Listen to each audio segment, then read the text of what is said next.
Coffee ನಾಡು ಎಂದೇ ಹೆಸರಾಗಿರುವ ಚಿಕ್ಕಮಗಳೂರು ಜಗತ್ತಿನ ಉತ್ಕೃಷ್ಟ ಕಾಫಿ ಬೆಳೆಯುವ ಪ್ರದೇಶಗಳಲ್ಲೊಂದು.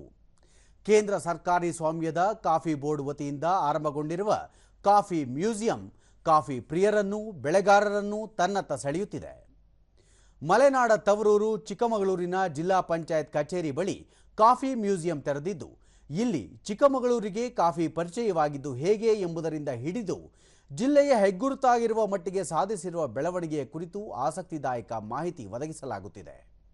ಇದಷ್ಟೇ ಅಲ್ಲದೆ ಇಲ್ಲಿ ಕಾಫಿ ಬೀಜ ಸಂಸ್ಕರಿಸುವ ವಿಧಾನಗಳು, ಜಗತ್ತಿನ ವಿವಿಧ ಮಾದರಿಯ ಕಾಫಿಯ ಬಗ್ಗೆಯೂ ಅಮೂಲ್ಯ ಮಾಹಿತಿ ಪಡೆಯಬಹುದಾಗಿದೆ.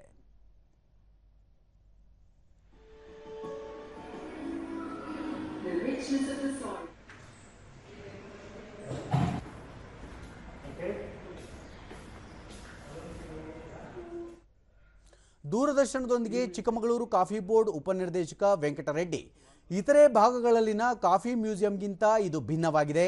ಇಲ್ಲಿ ಕಾಫಿ ಬೆಳೆಯುವುದರಿಂದ ಹಿಡಿದು ವಿವಿಧ ಹಂತಗಳನ್ನು ವಿವರಿಸಲಾಗುತ್ತದೆ ಎಂದರು. ಎಲ್ಲೆಲ್ಲಿ ಕಾಫಿ ಬೆಳೀತಾರೆ, ಯಾವ ರೀತಿ ಬೆಳೀತಾರೆ ಅನ್ನೋದ್ರ ಬಗ್ಗೆ ಮಾಹಿತಿ ಇರುತ್ತೆ. ಅದೇ ರೀತಿ ಕಾಫಿ ಪ್ರಪಂಚದಲ್ಲಿ ಬೇರೆ ಕಾಫಿ ಬೆಳೆಯೋದಕ್ಕಿಂತ ನಮ್ಮಲ್ಲಿ ಬೆಳೆಯೋ ಕಾಫಿ ಎಷ್ಟು ವಿಭಿನ್ನವಾಗಿರುತ್ತೆ, ಎಷ್ಟು ಇದು ಸಸ್ಟೈನಬಲ್ ವೇಯಲ್ಲಿ ನಾವು ಕಾಫಿ ಬೆಳಿತೀವಿ ಅನ್ನೋದ್ರ ಬಗ್ಗೆ ತೋರಿಸ್ಕೊಡೋ ಅಂಥ ಇನ್ಫಾರ್ಮೇಷನ್ ಕೂಡ. ಕಾಫಿ ಮ್ಯೂಸಿಯಂ ಉದ್ಯೋಗಿ ಚಂದನ ಕಾಫಿ ಪ್ರಕ್ರಿಯೆ ಕುರಿತ ಮಾಹಿತಿ ಒದಗಿಸುವುದರ ಜೊತೆಗೆ ಪ್ರವಾಸಿಗರಿಗೆ ಇಲ್ಲಿ ಕಾಫಿಯ ಸ್ವಾದ ಸವಿಯಲು ಅವಕಾಶ ನೀಡಲಾಗಿದೆ ಎಂದರು. ವೆರೈಟೀಸ್ ಆಫ್ ಮಷಿನ್ಸ್ ಇದೆ, ಫಿಲ್ಟರ್ಸ್ ಇದೆ. ಇಲ್ಲಿ ವಿಸಿಟರ್ಸ್ಗೆ ನಾವು ಎಕ್ಸ್ಪ್ಲೇನ್ ಮಾಡ್ತೀವಿ ಮತ್ತು ಹೊರಗಡೆ ಕಾಫಿ ಟೇಸ್ಟಿಂಗ್ ಕೂಡ ಅವೈಲೇಬಲ್ ಕೊಡ್ತೀವಿ.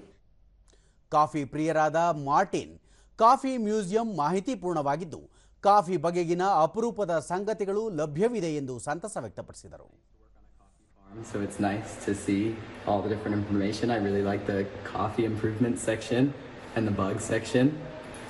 Yeah, it's pretty good.